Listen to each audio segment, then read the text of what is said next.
There we are. Yeah, what's going on, everybody? Welcome to the Stochastic.com MLB Early Live Before Lock, presented by Prize Picks. Dave Loughran at Lafayette_D, joined by Josh Engleman at Josh Engleman, producing this show. As a matter of fact, today we're bare bones in this one, fellas, so should be fun. We got about an hour until lock for a 7-game early slate. Lots to get into. How you feeling, brother? Feeling, I guess. I like two slates. You're feeling something, yeah. Two slates is fun. It is fun. Whoo, Aaron Rankin, these two have been drinking. No, it's too early for that, man. Come on. I wish. Show some respect. Yeah, it's Wednesday. But we got I wish I was. Yeah, I bet you do. It'd be a lot cooler. Got a lot to get into. We got 7 games today. First pitch, by the way, pretty early. Yeah. Wednesdays are fun. This is the first early live before lock I've done this year. 12:10 Eastern time. Lock. So, yeah, make sure to be prepared for that. We got about an hour and 2 minutes until this slate commences. We can dive right into this, but before we do, hey, take a single second. Hit that thumbs up. Subscribe to the channel. Leave a comment down below. Actually, no, live before lock. That doesn't make sense, but definitely subscribe to the channel and atone for your sins here on a wonderful Wednesday morning and hit that thumbs up. Of course, if you guys are ever listening in podcast form for the strategy shows or anything else we have with some shelf life out there, leave a rating and a review. Helps us greatly, and we appreciate you for it. Plan B Smoothies, member for 17 months with the free super chat. Yeah, you want to join, become a member. It's like $2 a month or something. I don't know. I just pay it.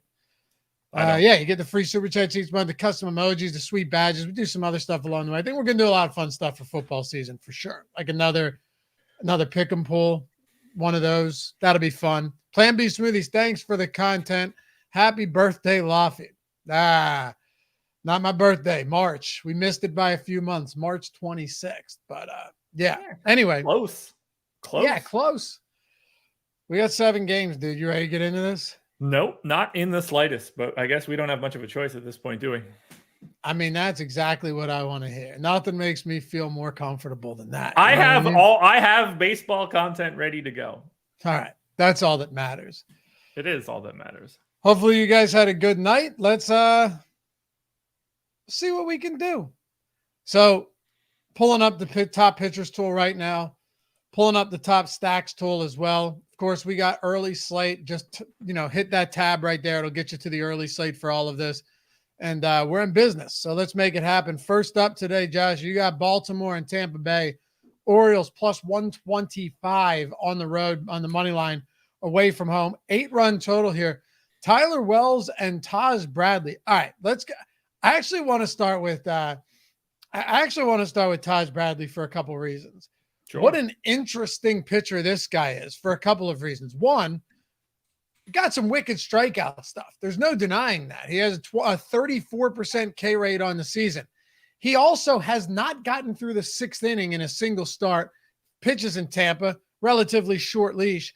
And you're seeing games where he's racking up like 10 strikeouts in 3 2/3 innings. But this guy does not work through the 6th inning ever.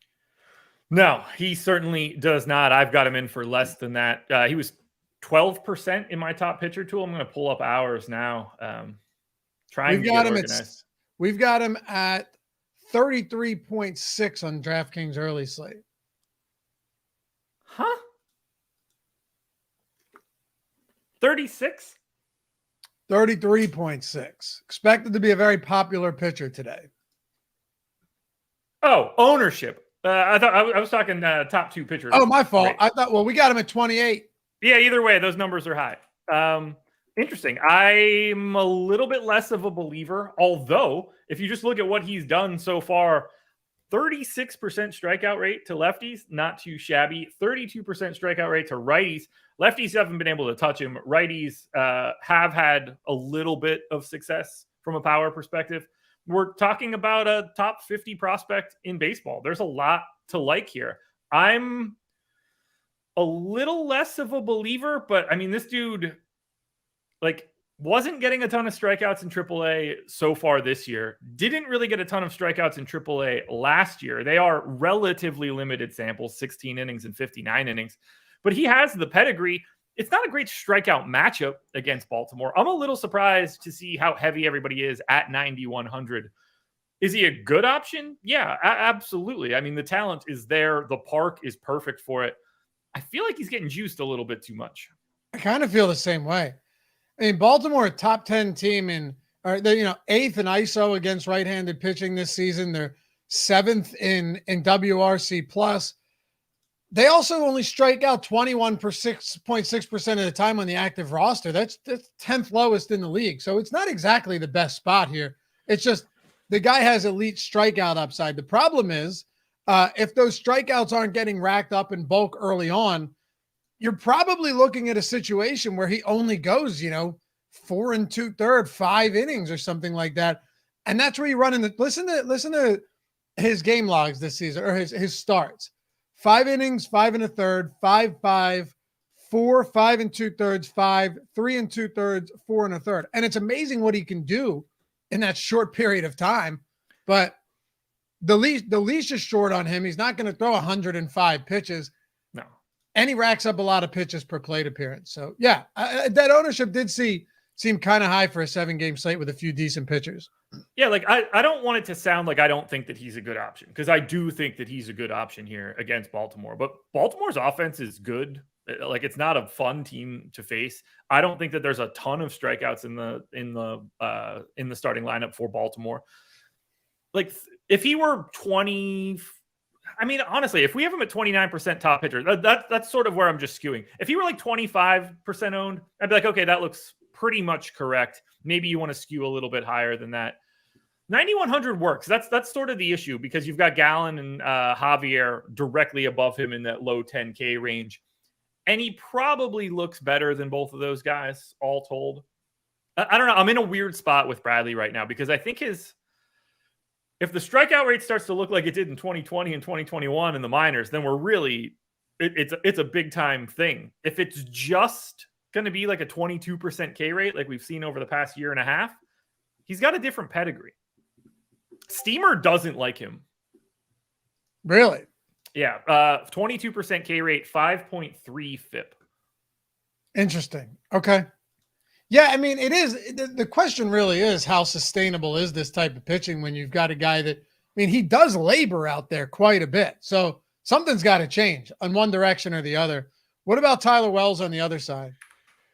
I'm about to start running my crunch now, so I could at least talk about what is showing up for me. So we'll have a little bit more news in like 3 minutes from now, but I can be directionally accurate here. I'm a lot lower on Wells. Wells is a guy that I don't get to all that frequently normally. 8,600 here against the Rays. You get the benefit of the park, but on this early slate, the Rays, the Astros, the Mets, the Blue Jays, very clearly like the 4 best offenses overall that you can get to.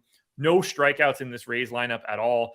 Diaz, Franco, Ramirez, Paredes, Margot, all 17% projected strikeout rates or below. Diaz and Franco, 17 or 13 and 11. I mean, there are not a lot of strikeouts out there for Tyler Wells. That slows me down quite a bit.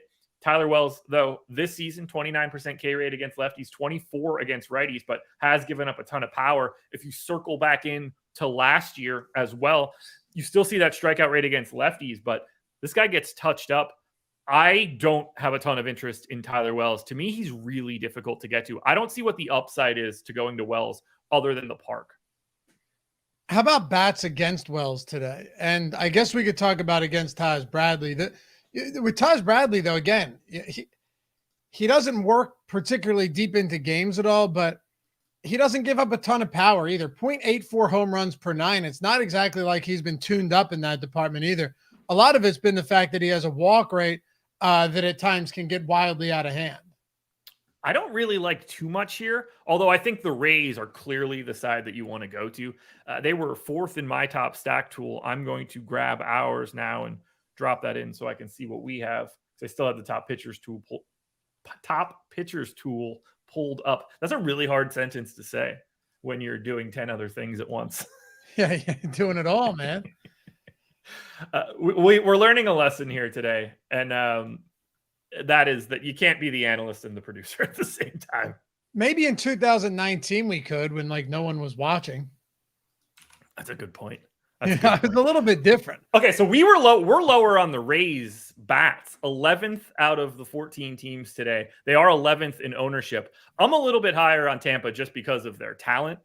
The only real issue here is that you would like to see potentially like a little bit more balance in the lineup, but I guess you're going to get 2 switch hitters.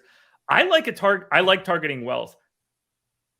1,600 pitches in the past 2 years to righties, sub 19% K rate, 218x ISO. Yeah. I mean, absolutely. like Randy Arozarena, if you want to try to buy a home run, Paredes, there's enough power in this lineup. Jose Siri, even in the 9-hole. I really like the Rays in comparison to what I'm seeing. Wells gives up the power. The bats are talented. The only downside is the park. Yeah, and Siri has proven too. Siri's got some legitimate power versus righties too. So just big time. I got him at 189 ISO from Steamer. That's real. Yeah, especially like not a middle of the order, top middle of the order guy either. So no, it's legit power against righties. Yeah. Currently this season in 116 plate appearances, he has a 302 ISO against righties. Crazy stuff. That's what you're looking for. I see what you're saying here, though. Tyler Wells giving up power, 231x ISO to righties. Yeah, 180 to lefties. I just got my crunch finished. So a lot of power righties in this Tampa lineup, too, man. Go ahead.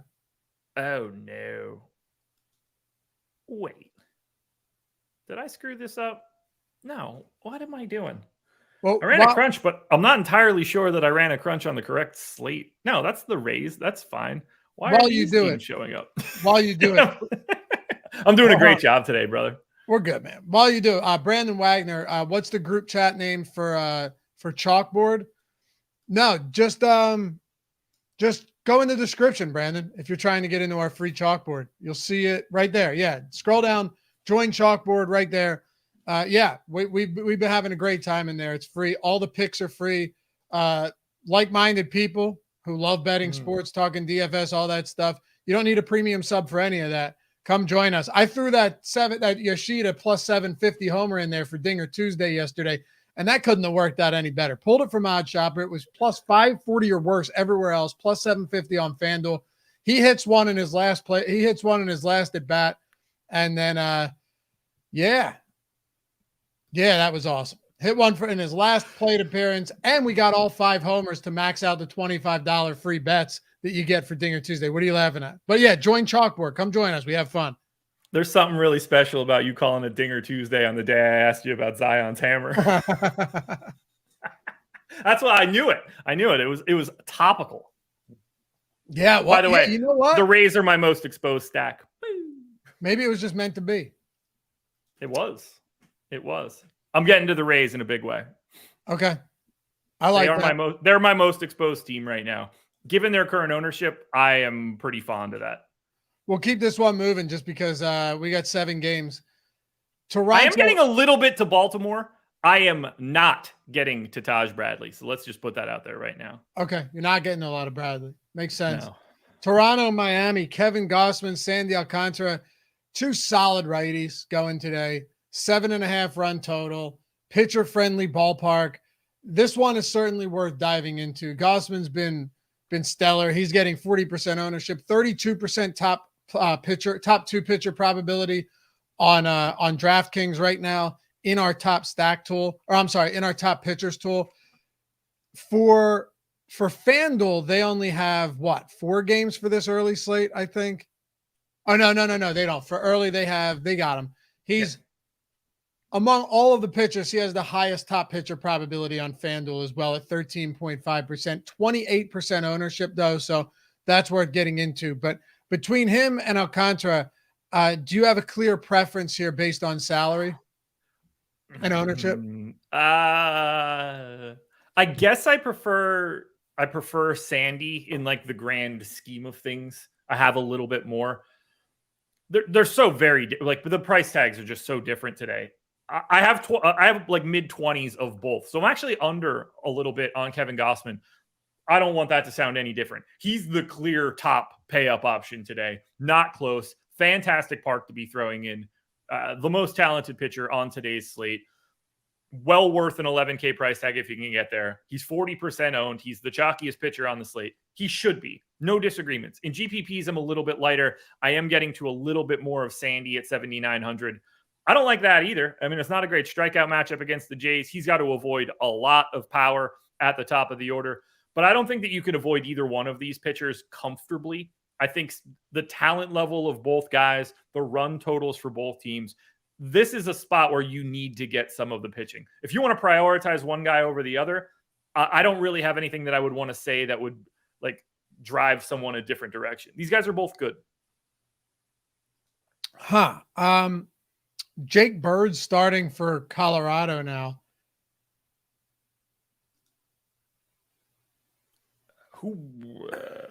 It was Connor Siebold. Great. Well, I get Connor Siebold wrong every time, so good. He hasn't thrown more than 2 innings in an appearance all year. He hasn't made it. Or no, I'm sorry. Back in April, he threw 3 innings once, but I can't imagine that this is going to be anything outside of a bullpen game, right? It's got to be. Has to be. Yeah, it has to be. Like he hasn't, 0.2 inning, 2/3 innings, 1 inning, 2 inning, 1 2/3 inning. Yeah, there's just no way. So I wonder if Siebold just comes in as the bulk reliever, or is he hurt? Like, is this a scratch or is this just a let's switch it up? I don't think any of it matters. All right. No? Like, whether Siebold's coming in or not, it's not like the Rockies are bringing in the flamethrowers to put out everybody. No, of course not. I just meant as far as like how far do we think Bird goes into this start? I'll probably give him like 6 to 9 outs. Right. 2 innings max, probably. Yeah. We'll get to that though. Do you like bats from Miami or Toronto? Not really. This is a spot where, like, if you're going to either one of these sides, you're going to be very different. I mean, if you want to go to one side, like you're going to Toronto before you go to Miami, obviously just more talented and facing the worse off pitcher. The most I have of anybody is 7% of Vlad Guerrero. This is filler to me. I don't think that you could prioritize the Marlins or the Blue Jays. Are there days where they're going to win, where, this is like a 2% top stack for the Marlins, 4 for the Blue Jays type thing. Like, yeah, that stuff can happen. They will never be a priority when Kevin Gausman and Sandy Alcantara are on the hill. Let's talk about Chicago Cubs and Pittsburgh then. 8.5 run total here. Kyle Hendricks and Rich Hill on the bump for the respective clubs. Kyle Hendricks is just one of those guys where I'm not really sure how high expectations can be for a guy like this. There was a time where Kyle Hendricks could pitch, deep enough into a game where you go, all right, I can handle that. And of course, it's not like he's out there giving up a ton of runs. 286. What's his xFIP? He's a 496 xFIP this year. So probably due for a little regression, negative regression, but 14% strikeout rate on the season, Josh. You're just not going to get the strikeouts you need from him. 6.7% swinging strike rate for Kyle Hendricks. So while he's not a guy that typically gives up a ton of power at all, I mean, this season, 0.32 home runs per 9 in the 5 starts that he's made, 28 in the 3rd innings. He doesn't have a ton of upside anywhere either. No, not so much. He's kind of gross. I have 3%. So like just, randomness is bringing him into lineups just because it's a 7-game slate, but you're not going to Rich Hill. You're not going to Kyle Hendricks. This is not a spot that you're looking to pick up any sort of pitching. There's no real strikeouts here. Rich Hill's older than me. The park's good to limit right-handed power. That's pretty much the only benefit that you would get out of going to either Hill or Hendricks. I hate it. So no interest at all in Rich Hill, huh? Not so much. Now, do you have a time machine we can use Rich Hill for? Dude, he hasn't been that bad. No, he's fine. He's just like a completely average pitcher. Yeah, I mean, I think that's a reasonable assessment. 21. So I mean, yeah, he has a league average strikeout rate. Yeah. Gives up a little power to righties. How much? That was 200 x ISO over the past 2,800 pitches. Okay. Yeah. So, And just in and case, for this year, it's 235. So, and he always had trouble with right-handed power. There's no doubt about that. And when you get a little bit older and you're just funneling it down the middle, it's going to get tough. So, like, I don't know. Who would be a good example? It's like Connor Joe home run day. Yeah. Well, especially with his pitch mix too. Like you could get in some real trouble against righties.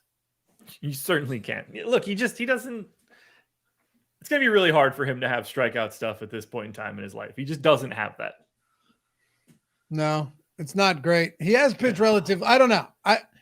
I guess what I'm saying, I see why he's getting 9%. Like, I think that at 6,400, I think 9% is totally reasonable. He actually has positive leverage in the top pitchers tool. By the way, this is not me like making an argument for Rich Hill, more so just saying he is very cheap. Yeah, he is. He's like, I have no problem with the Rich Hill price. I just don't know what you're going to him for. Like, you've got Matt Boyd at 5,800, who could like at least one point in recent past had some sort of skill set in his arm. Like, Rich Hill's long past that.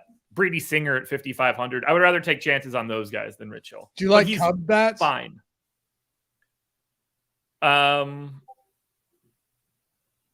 Not really, although they're getting a lot of ownership. 3rd in top stack, 5th in top value, 4th in ownership overall. We're getting Nico Herner, Suzuki, Morel, Yan Gomes, all double digits in ownership. There are some guys that do certainly stand out. They have crushed. Have crushed. Morel should smash Rich Hill. They've got an 8 righty lineup today. They've crushed lefties this season. There's definitely some interesting spots on this team right now, for sure. Yeah. The only thing that slows me down is that Pittsburgh sort of plays into the thing that Rich Hill is worst at. Yeah. Yeah. Like, it limits righty power. So if he just turning some home runs into like long ass fly balls, maybe. But you're looking for the power here for the Cubs. Suzuki, Morel, Mancini to a degree, Happ, Yan Gomes, like those righty power bats. That's where we're going. No interest on the other side against Hendricks? I mean, they're cheap. That's sort of the appeal here for Pittsburgh. Number 1 in our top value metric. They're number 1 in mine as well. They're getting a little bit less ownership. I don't love it, but like the implied total for Pittsburgh is a little bit better than I would have expected. I actually like the Pittsburgh side a little bit more than the Chicago side just because of their costs. The only problem here is that they go 3, 4, 5, 6, 7 outfield, outfield, outfield, outfield, outfield, which that's a new one for me. Yeah, it makes it a little bit difficult for sure. Yeah. Anything else in this game? No first base eligibility. I'd like to see how the team's running this one out today, because I have a sneaky suspicion someone's playing first. By the way, this slate starts at 12:10. Yeah. So we're still good. That's why I don't mind going game by game. And it's a lot easier to make these decisions for baseball up against it than it is basketball, because we have, generally speaking, most of the news. Before we get to this next one, we still got a few games to go. Happy to have you guys here as always on a Wednesday. We almost got 100 likes already too. And we only asked once. So shout out to you guys. If you haven't checked out Prize Picks yet, just know this. There are promos out there where they'll try and rope you in with like, oh, you get this deposit bonus. But then it's like, yeah, you would get that anywhere. You get the 100% deposit bonus, 100% first match deposit bonus at Prize Picks up to $100. So if you put 100 in, now you have 200. If you put 50 in, now you have 100, right? You double whatever you put in. But no other site, no other place is going to offer you a free month of their platinum package like we are. Stochastic plus platinum, $120 value. Everything that MLB lineup generator, a PGA lineup generator too, actually, for that first month. MLB top pitchers tool that we reference every day on the show, top stacks tool, top hitters tool, ownership, player projections, all of our MMA tools, everything for NASCAR, for PGA, for tennis. You might think that because there's no basketball and football right now that there isn't a lot going on. Go look at some of these prize pools for not only baseball, but for UFC, for NASCAR, for PGA, huge prize pools for all of these contests, for all of these events. you're getting it. $120 value, all of our tools. Our premium Discord is included in that as well. And literally all you have to do is deposit $10 on Prize Picks and use the link when you sign up so we can track you and give you your free month. So if you're in an eligible state where Prize Picks is available and you're looking to get in on this, also Prize Picks has an awesome format too, which you guys are already well familiar with. Josh does a video every day on the Odd Shopper channel. He throws his picks into our chalkboard every day as well, every morning. You're just picking overs or unders on these players, putting them into a card. And if you do a 5-pick play, you 10x if you hit all 5. But unlike traditional sports books, where if you hit 4 or 5 on one of the, a parlay, you get nothing back. Prize Picks, you still 2x. But if you're feeling frisky, you could go 6x or 6 play and 25x. And the last thing I'll say about it, they constantly give discounted plays, like the Taco Tuesdays. What's it? Hot Dog Thursdays, Josh? I don't remember. I don't know if it's always going to be Thursdays or not. I think that hot dog thing was new this week. Okay, but still, like they discount them like 25, 30% off some of these lines a lot of times.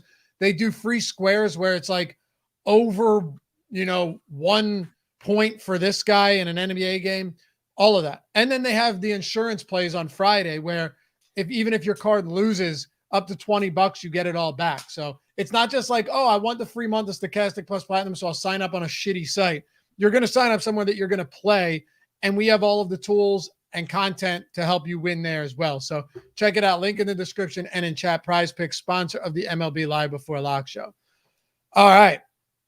What do you say should we run a pre-contest sim and see what's showing up for us? This could be more helpful to everybody watching this show than even looking at some of these games, which we will do, but you get my point. I am in the process of getting that ready. We just had Bo Bichette get scratched, so I'm going to dump all of my stuff into a fresh crunch, run out 2,000 lineups for the sim tool, and we can take a peek and see what we've got. I'm just going to let it rip for 5-man stacks for today. Try to get a nice balanced outlook at everything we have for today's slate. I think we're in a good spot. Okay, awesome. And, I also had to make that switch for Jake Bird. Yeah, for Jake Bird as well. This tool, I don't know. I mean, yesterday, and Josh, you can throw it up on the screen as well. I was very, very excited to see. I always am when this type of stuff comes across my timeline. Mitchell Kipp, literally my first day with Stochastic MLB Sims tool. I hit my biggest MLB DFS hit. Great product already paying off. Thanks for the great content. $5,000 first day using this. It's an expensive tool. It's $180 a month, but it has already paid massive dividends to a lot of these guys and girls, I'm sure, but I'm not sure. Let's be honest. Who are using this tool, and I truly love to see it. So shout out to you, Mitchell. And you guys know if you ever have any big wins, hit us up, especially if you're rocking that Stochastic avatar, and we'd love to showcase them and feature them on the show for you. All right, let me know when you're ready to rock, and we'll get this going. We're going to be a bit. All right, cool. Obviously. So hold on. They're running right now, right? No, they haven't been run yet. I'm about to run it now. What do you need to do? Because do we want to go to the next game and then we can go to it? And it doesn't matter right now, man. I'm like, there's too many different things going on. So whatever you want to do, go for it. It's going to be bad it'll be bad one way or the other. All right. So here's what we'll do. We'll talk Colorado and Cincinnati a little bit. Take your time, man. We're good. We're good. Oh, I'm not rushing. You got no worries. Not rushing at all. We've done this before. Connor Seabold's scratched, so you have Jake Bird starting. Of course, our assumption here is that he goes a couple innings. Like I would say the max you could see is 3. The very, very, very max. My guess, Josh, probably around 2 innings for Bird starting this game. I went 2. Yeah, 2 innings. And then who knows what happens after that. Originally, this was a plus 220 line for Colorado. They are now plus 180, interestingly enough. So, there's that. I'm not really sure. Still, they're still big dogs. The total's at 9.5, so it's actually up earlier from where it was early in the day. First off, what do you want to do with Andrew Abbott? Is this a spot? Young guy, just came up recently, but certainly has a considerable amount of strikeout stuff that you could definitely get excited about when you see that. K-prop in some spots was 6.5 today, but it's funny because the first start looked great as far as strikeouts go, And then now he has on how many starts has he made this year? 3, a 16% strikeout rate. So you're not necessarily seeing that come to fruition in every game. He's in 94% of my lineups right now. There you go. I'm lock buttoning this guy. I'm shocked that we have him so low in both top pitcher and top value, given what's on the opposite side here. I have the Rockies with a 29% K rate today. I've never seen this before from any part of my model. Here are the projected strikeout rates for the 9 guys in the Rockies lineup. Doyle, 34, 31, 29, 23, 30, 27, 30, 24, 30. That's 5 guys in this lineup that project to have a 30% or higher strikeout rate. We're talking about a guy that's a top 100 prospect that was striking out like 30-something% of guys through the minors all the time. He's made 3 starts in the majors this year. I think he's going to step out here and mow these dudes down today. He's 8,200. Like, that price tag is still incredibly affordable. And the Rockies don't exactly have a monstrous implied total. This is the best spot today that you can get to, combination of price and upside. This is your favorite spot on the slate, huh? All right. Easily. All right. I like it. He's just on a different level. This matchup is just straight perfect for him. You can't find a better strikeout matchup than this. No, you really won't. And, it's funny because strikeouts are suppressed in Coors Field.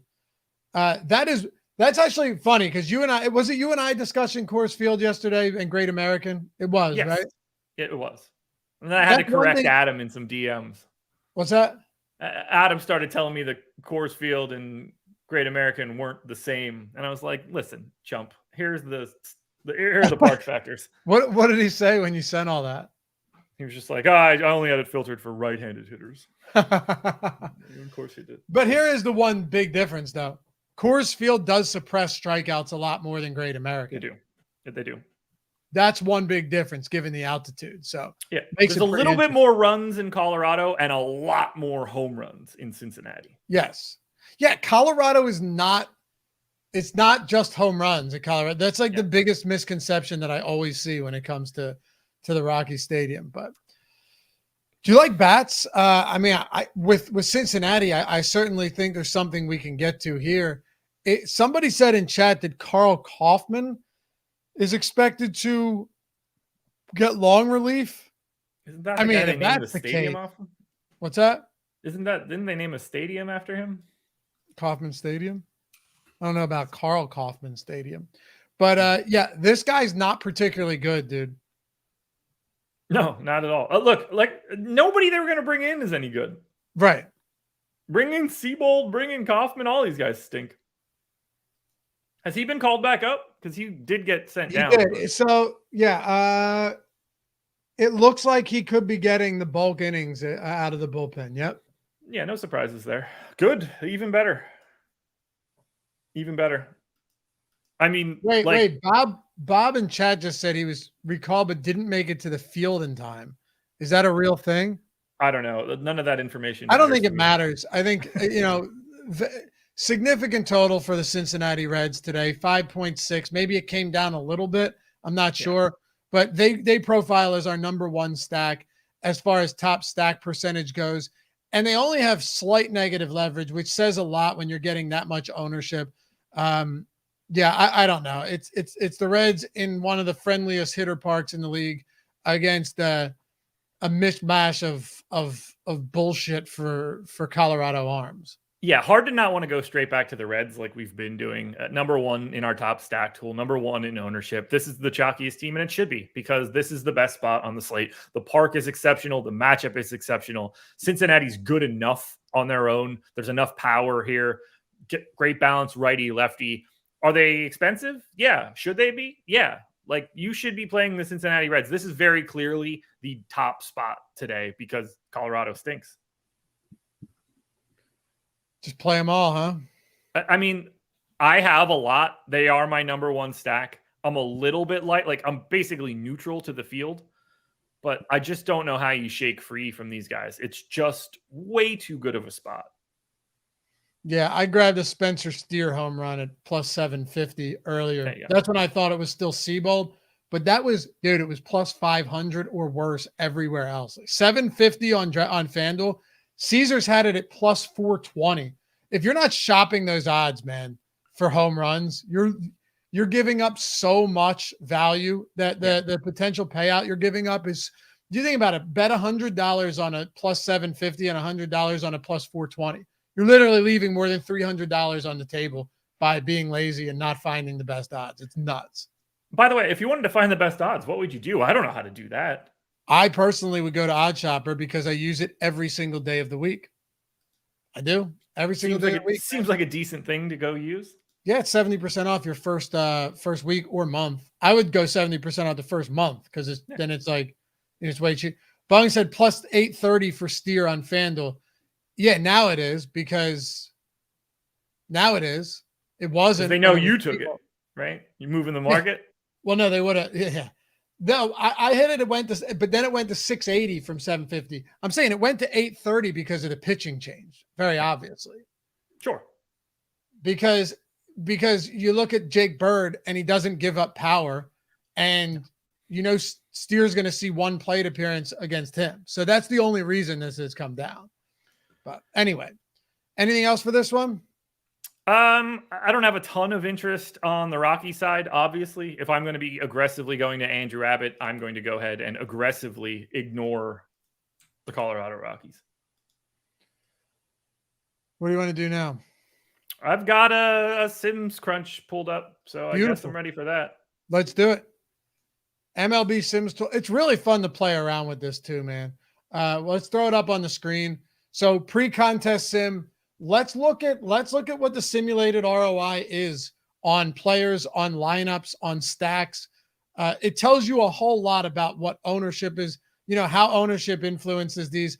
Dude, it's funny too, because yesterday it had Cleveland at the bottom for simmed ROI as far as a stack went.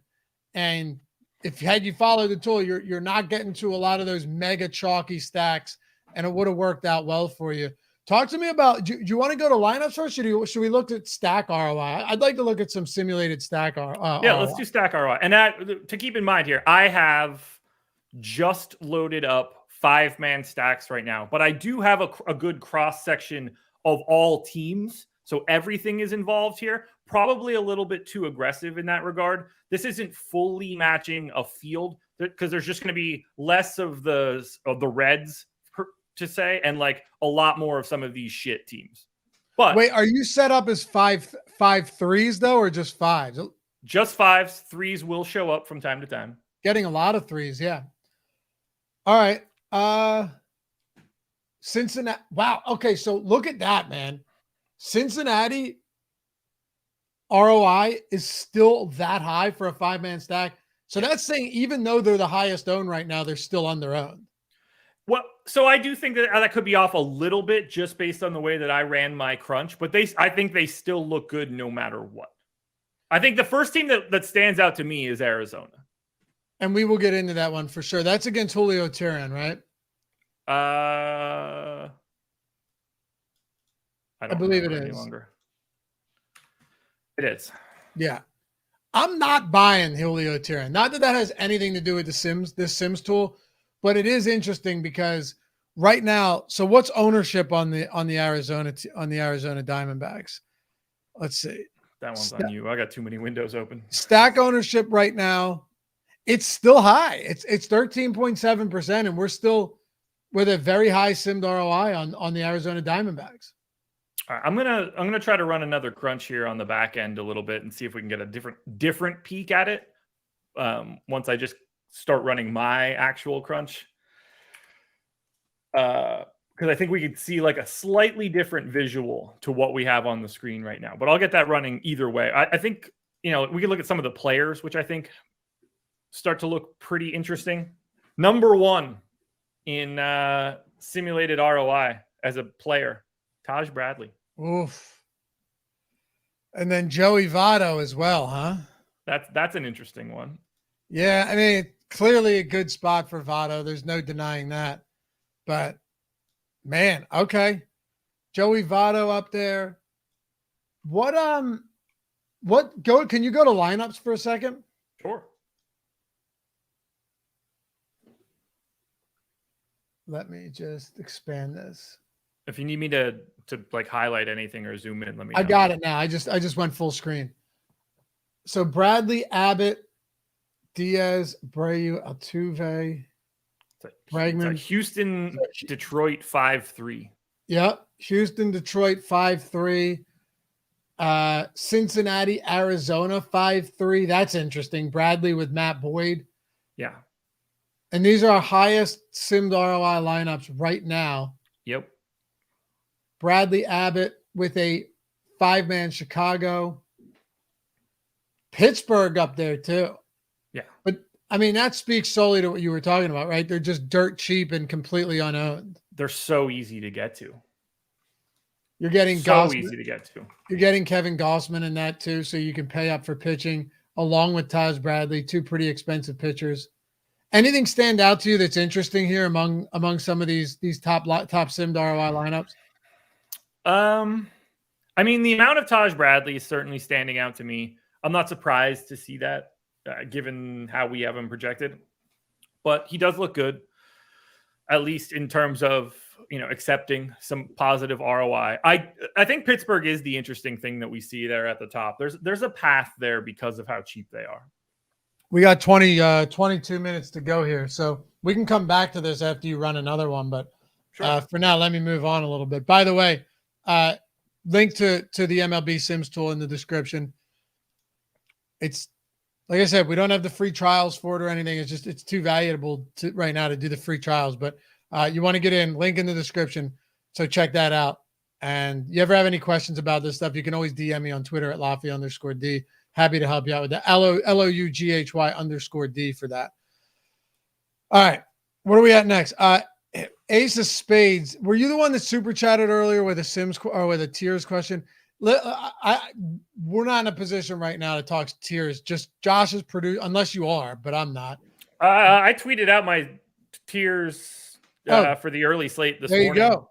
All right. I was going to say that I would just hook you up next time with a free super chat, but if you have it, go for it. I mean, have it and did it earlier today. Did you do it? Did you do it today? Yeah, there's 6 dudes that are already out of the early slate. Yeah, I know. Don't exist any longer. I know. So I don't have it, and I won't have it. Next show, I'll remember your name, dude. Just hit us with it. Next question. You don't have next time. You don't have to super chat us. Just hit us next time, and I got you. I'll remember you, Ace of Spades. All right, let's keep going then. Sure. We got about 20 minutes. Let's talk KC and Detroit. Brady Singer, Matthew Boyd, 8.5 run total here. KC slight dogs on the road. You like Boyd here at this sub 6K price point? A little bit. He's 12% owned. I had 12% on my last run. Decent enough strikeout matchup. Implied total isn't all that crazy. Park's fine. Boyd's fine. He's sort of like to me, if you just ignored their names, the profile of Matt Boyd and the profile of Rich Hill are not all that different, but Matt Boyd is $600 cheaper. That's like just a little bit interesting to me for this spot. Like, I think 12% is about right. Rich Hill's 9% owned. I think Matt Boyd's a little bit better. He's 12% owned. Okay. Yeah, probably where it should be. It's hard to have anything exciting to say about Matt Boyd. We know exactly who he is. Yeah, for sure. What about Brady Singer? He's another guy that 20% strikeout rate, gives up modest power, walks a decent amount. He's just, I mean, he hasn't been good, by the way. I think he's been a little bit unlucky. His xFIP considerably lower, FIP considerably lower than his ERA, but he's like your typical just back of the rotation guy that's not going to excite anybody. I have 13% of Brady Singer. We got him at 10. To me, he looks just like Matt Boyd, only he's thrown from the right-hand side. Slightly better overall pitcher. He gets to face the Tigers. That's probably a slightly better matchup than facing the Royals. But these guys look almost identical. Singer can probably limit a little bit more contact. I have about 10% of both. They're both perfectly acceptable pay down options. They're like the pitching version of the Pirates. How about bats from this game? We've got the Kansas City Royals right now, 8% top stack probability. Not bad. 8% ownership. So pretty much in line with our tool has this pretty much in line with ownership. And then on the other side, Detroit, 8% top stack probability, almost 8% ownership here. Pretty much looking at the same thing on both sides. Anyone specific stand out, or do you love any of these stacks? I prefer the Royals side to the Tigers side, not by any sort of major preference. We kind of have them very similarly. The Tigers are our number 2 value stack, so that does open them up a little bit. They have 3 guys with MPEs, but the Royals have 4 dudes with MPEs. And the only reason, like, as far as I'm concerned, the Royals are slightly more free than the Tigers because the guys that you're paying up for on Kansas City, Bobby Witt at short and Salvador Perez at catcher, like, those are 2 guys that you want to pay up for. They're 200 ISO type dudes, and you're hitting 2 premium positions. I see the Royals as the better stack than the Tigers. In particular, we're running out 8 righties for the Royals against the lefty and Matt Boyd. Helpful at the very least, I guess. I mean, Boyd 170 x ISO to righties over the past 2 seasons. Like, Bobby Witt and Salvador Perez look great, and they're getting the ownership, so they should. Yeah, 9 long balls allowed the righties all right. 9 of his 10 homers have come against righties. Now, as a left-handed pitcher, it's not exactly shocking, but he definitely gives up a decent amount of power to right-handed bats. It is kind of an intriguing spot. Yeah, I don't want to go too crazy, but if you ignore Witt and Perez, Nick Prado's 3,600. Everybody else is 2,900 and cheaper. These guys are very, very easy to stack up today. And the matchup works. Righty power is better than lefty power in Detroit too. So that's even like a little bit more of a benefit. Talk about Tyler McGill and Christian Javier as well. Here's another one where you have a, relatively, not a low total, 8.5 runs, but Houston significant favorites at home with Javier on the mound. Any interest in McGill at all? Not really. I mean, he's fine as a real life pitcher. Like, I think he's just a this is like a sea of average-ish dudes throwing today. I don't know why you would want to tackle the Astros. Even though this Astros lineup isn't necessarily as good as it normally is, it's still one of the 3 best lineups on today's slate. So McGill in Houston, not really the spot that I'm looking for. Christian Javier always fascinates me because, like, he's really good. There's no denying that. He's very good. But a lot of this is not coming on the back of strikeouts. Like, he's not a considerable strikeout pitcher. Early in the season, he had a few of those games with a decent amount of Ks, but he just hasn't been missing a ton of bats. I know he has a 24% K rate this season. But if you look recently, I bet if you were to go back to over the last month of starts, his K rate might be sub 20%. He's not mowing down too many people as of right now, which all right, is Josh, his K rate, hold on a second. Over the last month. So it would have been May 16th was that start May 16th to now. His K rate is sitting at, I'm just pulling it up real quick, and strikeout rate is 16.4% in his last 6 starts. 16.4%. And I'm not saying that that's the be all end all, right? He's faced some teams that don't strike out a lot. Washington, Cleveland, they're not good, but they don't strike out. LA Angels, but you're also paying north of 10K for him. Yeah. And the Mets don't strike out. No, this is it's terrible strikeout matchup for somebody that might not be striking out as many people as you would expect.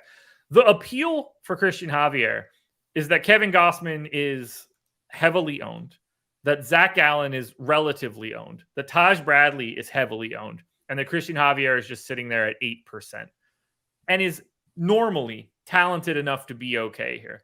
The implied total for the Mets does stand out to me at least a little bit. Makes me slightly interested, but not the best park situation. Can give up some power. I like him in large field GPPs because of his ownership, but it's not like I'm heavy. He's 8% owned. I have 15. I think that's about the extent of where I would want to go for Javier. I don't see him as a guy that I want to aggressively prioritize, but I do like him as a pivot. Okay. Yeah, he is. We do still have him as 16% top 2 probability as far as pitchers go, 8% ownership. So there is leverage there, but sure. I would be remiss to not point out the complete lack of the lack of strikeouts recently as well. That is the scary part here, especially in this spot, because if he's not coming with even the ability to strike out the Mets, that could be a long day. Yeah. And I get it. Like some of those matchups have been tough from a K standpoint, but 16% is still, even in tough matchups for strikeouts, still very low. Maybe he turns it around. We'll see. Any other bats or anything you want to talk about here? No, I mean, I think Pete Alonso looks interesting on the Mets side. He's pulling some ownership. I think you can get yourself to a couple generic Mets stacks if you're not a believer in Christian Javier right now and you're not a believer in that stuff, just because I think the Mets have the best lineup on today's slate. It's also just a really not great spot. They're 7% owned in the aggregate. That seems about right for this size slate. Makes sense to me. We got one more game to go. Remember too, guys, if you're not rocking the Stochastic Avatar yet, what are you doing? Yeah, I know. You're setting yourself up for a free month of Stochastic Plus Platinum if you finish top 3 in a field of 5,000 or more and you're using it. Stochastic.com/avatar. Actually, just go in the description and click Rock the Stochastic Avatar. It'll take you there. That's it. Download it. Use it wherever it is you play. And that's all you got to do. Because if you finish top 3 in a field of 5,000 or more, you hit us up. We go, here's your $120 free month. Thanks for playing. Thanks for repping the Avatar, becoming part of the Stochastic family. And you get inducted into the Stochastic Hall of Fame, which is a crowning achievement for many. An exciting moment. You gather the family around the computer and you show them that you fucking made it. But no, really, we do that. And we induct you. We give out some free Stochastic memberships as well. So we would love to have everyone rocking the Avatar if you're not doing so yet. Yeah. Last game? Last game. Zach Gallen, Julio Teheran. 8-run total. Arizona minus 145 on the road here. I don't know if I'm buying into Julio Teheran. He's been good. He's been good, but I don't know how long this lasts for. What do you think of this guy right now? I mean, 150 x ISO, 140 x ISO that's to lefties and to righties. Not that bad though. Woba's been fine. He's not getting any real swinging strikes. I think he just turns into a pumpkin at some point. It's kind of what I was thinking too. The swing and strikes are not there at all. No, not at all. And his price is down considerably from where it was, but not really. Another thing too, Arizona doesn't strike out. No, this is a lot like the Mets situation for today. There's just not a lot of strikeouts in this lineup. I don't see any path to going to Julio at all. It's Diamondbacks bats and it's Zach Gallen. To me, those are the only things that you could really want to get to here. No priorities on the Brewers side either from a bats perspective.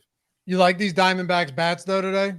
A little bit. I have some. They're second in our top stack tool, second in ownership. They're second in mine as well. I have 16 5-man stacks of the Diamondbacks. I'm basically with the field other than Corbin Carroll. I'm a little bit lighter there, but I have 11% of everybody and I'm okay with that. I like that spot against Teheran because at some point in time, he's going to become that guy. And power plays up in Milwaukee. Yeah, it does. It's a pretty decent spot. How much Gallen are you getting to? I guess we can wrap it up with this. He's got 20%. So it's real quick. He is the third highest in the top stack tool as far as top 2 probability goes among pitchers. I'm right around the field. Milwaukee's good, not great. Or average-ish, depending on which guy you're looking at. Top of the order is a little scary. Lots of lefty power in Rowdy Tellez and Christian Yelich. Park plays up power a little bit. So, he was 20% in our top 2 pitcher tool. He's 20% in mine. He's 20% owned. Probably should be around 20%. To me, there's not a lot to squeeze out of Zach Gallen here. All right. Well, hey, we made it, man. Sort of. It was turbulent at times, you producing this one, but you did a good job. We're in. We did it. I didn't really do anything. We did it. We're good. We're in business. Anyway, hey, you guys are the best. Appreciate you hanging with us. We got Live Before Lock coming up for the later slate. I wonder if we have Deeper Dive and Live Before Lock. I'm assuming it's just. We have them both. We do have them both tonight? Yeah, of course we do. I'm back again in like a couple hours. MLB Deeper Dive at 5, MLB Live Before Lock at 6. 2 more hours, MLB for the main slate, baby. Hey, you can check out everything Josh has got going on, whether it's on the DFS channel or on the Odd Shopper channel. Join our chalkboard, dude. Yeah. Jumping up. We're having a lot of fun over there. Sweating bets, some home run plays, some other ones, strikeout props, tennis. Yo, Odd Shopper just added tennis, Josh. I've been getting up at like 6:30 a.m. and just smashing tennis. It's very fun. And I don't even need to know a damn thing about the sport because I'm just using the tool and throwing those bets in the chalkboard. It's a good time. You can get really weird if you want to for when the Australian Open runs around and they're playing at like 2:00 in the morning. I love it. Can't wait. I'll sleep through it. That's fine. Wake up and see if I won. As long as I'm getting plus EV spots, I don't really care. But I toss a lot of those in the chalkboard as well. Thanks, guys. Follow Josh at Josh Engleman on Twitter, me at Lafy_D, LOUGHY_D. We'll see you back here later tonight. Deeper Dive, Live Before Lock, MLB action. Good luck today.